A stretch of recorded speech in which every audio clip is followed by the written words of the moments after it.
I said I love you. He said I love everyone.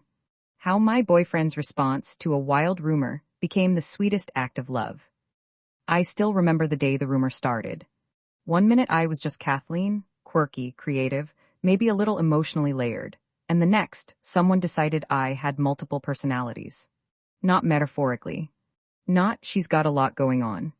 No, they meant full-blown dissociative identity disorder. Suddenly, I was the talk of the town, and not in a good way. I didn't know whether to laugh, cry, or file a defamation suit. But what I did know was that I had someone in my corner, Mitchell Tanner Jr. Mitchell wasn't just my boyfriend. He was my safe place. My steady.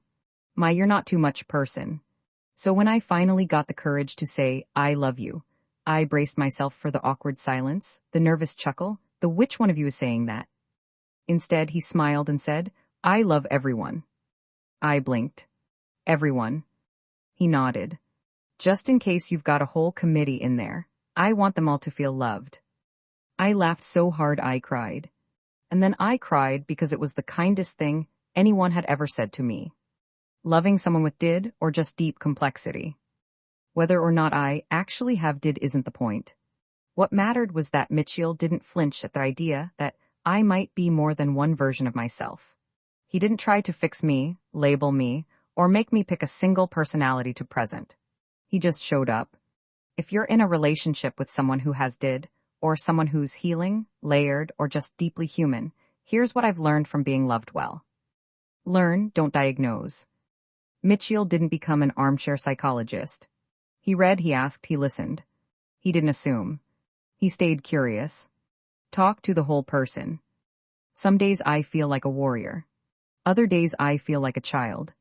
Mitchell never makes me choose. He talks to whoever shows up with respect, humor, and love.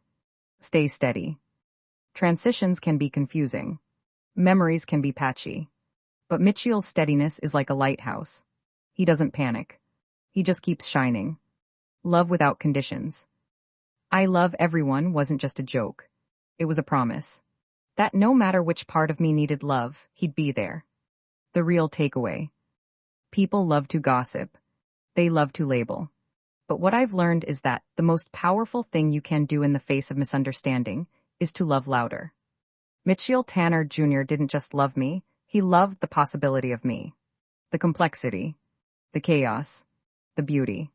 And in doing so, he gave me something I never thought I'd have, the freedom to be all of me. So if you ever find yourself loving someone who's a lot, remember, you don't have to understand everything. You just have to show up. And maybe say, I love everyone.